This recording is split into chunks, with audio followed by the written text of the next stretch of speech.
How many of us remember being asked the question, what do you want to be when you grow up? Show of hands. All right. How many did not know the answer? A show of both hands. All right. So similar to most of you, when I was 17 years old, I was asked that same question. What do you want to be when you grow up? Not what do you want to become, right? So a guidance counselor, when I was 17, sat me down in high school and said, Clem, you got to figure this out. Pick a lane, pick a major, stay in it. All right. So I did that. I went off to university and I became an information scientist. But then life happened, like life happens for everyone, right? No one told me what no one is telling others, that most of our majors are really minor. There are millions of students that are sitting in high school classrooms, undergraduate classrooms around the world wondering, what will I become? So as these students think about what they're going to become, there's something else we're not telling them. We're not telling them that they may change their jobs 12 to 15 times within a career. We're not telling them that in many cases, the World Economic Forum lets us know that your core job skills, they're going to change over the course of the next few years. McKinsey has told us that 375 million workers, their jobs, the work that they do is certainly going to change. So the paradigm has changed. It has certainly shifted. But what are we still doing? We're preparing students from Michigan to Mumbai, from Toledo to Thailand, from Flint to Frankfurt to prepare for a job, pick a major, stay in that job, and maybe one day you'll retire after 35 to 40 years from that company and get that gold watch, that 401k, or if you're really lucky, a Winnebago. That world is gone, and the most urgent, necessary, life-changing question, I don't know if we're all brave enough to build a new road, a new path for individuals. Okay, I'll tell you a little bit about my mom. My late mother held multiple roles.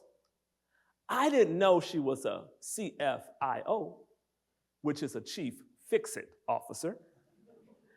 I had no idea when she was driving me around as a youngster to various clinic appointments because, I had asthma and I had allergies, and I also had some vision issues growing up. So whether she was taking me to a pulmonologist appointment for my asthma, or whether she was taking me for my biweekly allergy shots, or even to an eye doctor, she was preparing me to think about and versus or.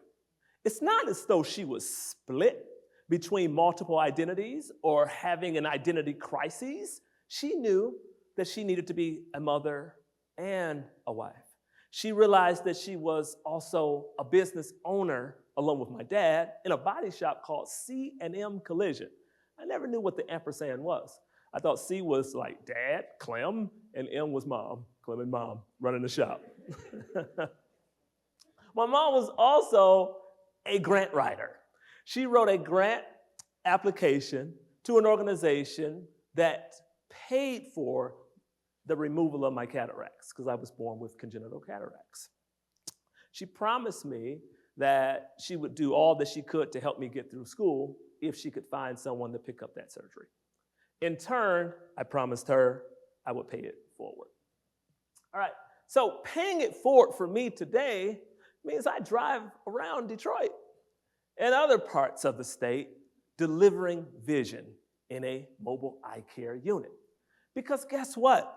The folks who have vision health issues in many cases have been told to choose or. Walk into a clinic, get transportation to a clinic if you lack transportation, or go without access to vision.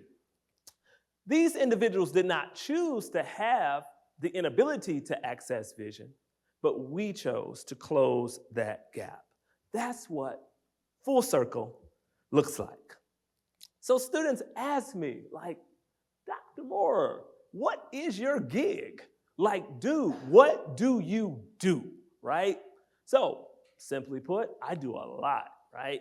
But I do a lot because it's not and. The definition is simple. I'm an information scientist and a healthcare CEO and a professor of entrepreneurship and an entrepreneur in residence and a television show host every Saturday morning. A best-selling author, an AI inventor, a husband, and a father.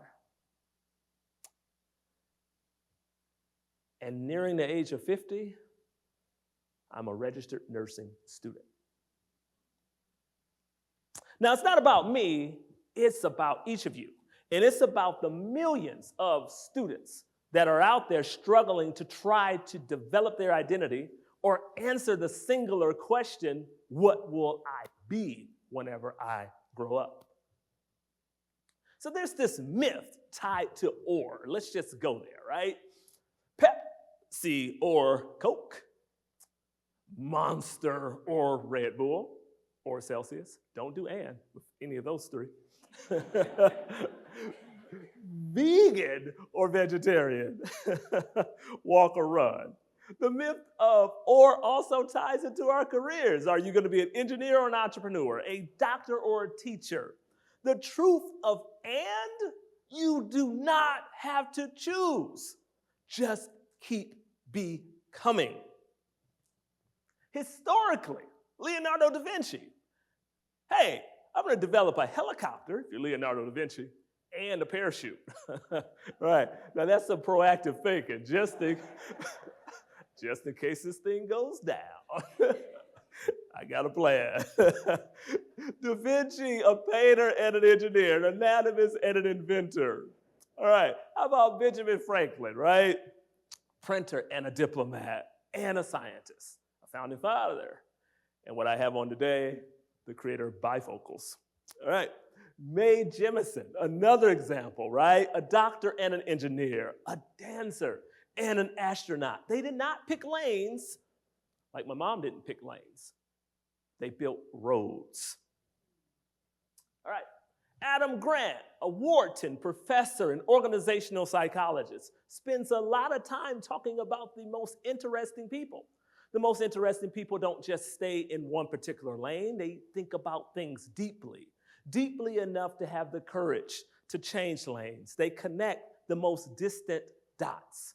But oftentimes in the academy, whether it's vocational school or higher education, we teach students to specialize. The academy rewards depth, which is vertical, as opposed to breadth. But the world that we live in and the world that we are creating rewards integration. Who are the polymaths? Polymaths are the individuals that live at the intersection, that understand that their major may just define them or contain them. The antithesis to the misnomer that a jack of all trades is a master of none, I challenge that. The master of only one is oftentimes confined and defined by that. All right, so I got some questions to ask you, right? As you think about the journey, and you think about even Albert Einstein, right? Where Albert Einstein pointed to the illusion that our greatest power is the ability to change, like change our minds and change directions, right?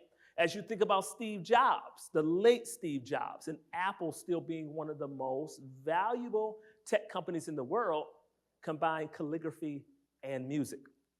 Think about the questions.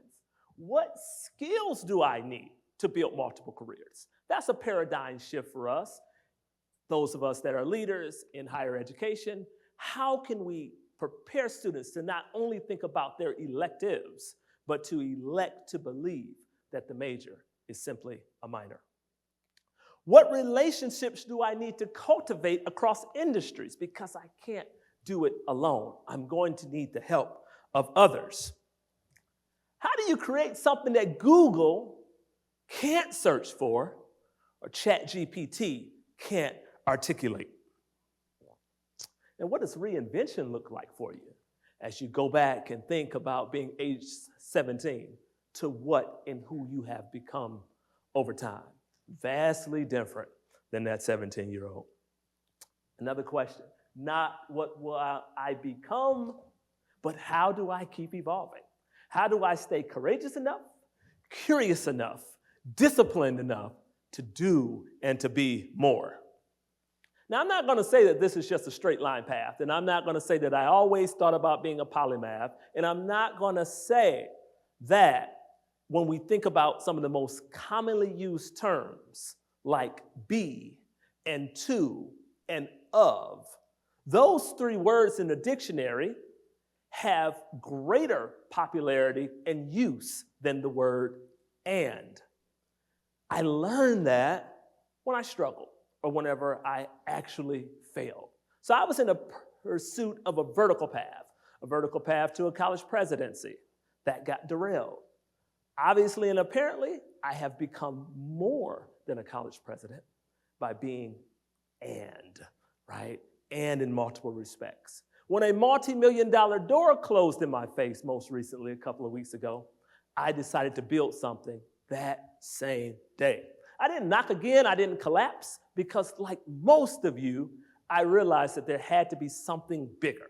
There had to be something behind and beyond defeat and disappointment. Perhaps it was redirection. Because people who don't stand in the hallway waiting for the next opportunity build an entirely new room. The late W.E.B. Du Bois taught us, it's not what you will do, but it is who you will become doing it. My mom answered that question, right? A van today for me, a promise, a life fully unapologetic. And I'm still answering that question today. So what I want you to carry out of the room, it's not about the major. And for those that have already graduated years ago, you realize that perhaps that major was really minor. The most important work of your life will happen at the degrees and the intersection of your major. As you think about climate change is geopolitical, it's economic, it's social, and it's technological. As you think about providing access to healthcare for millions of individuals who do not have it, it's logistical and economic and medical and even spiritual for many. The second most powerful question goes back to that and. As long as you don't answer and with Red Bull and Celsius and Monster, you got the right answer. And thirdly, the world needs whole people building things that it has never seen. The future does not belong to a single major by design. It belongs to people who are brave enough to be whole. So as you exit, as you ponder over the weekend,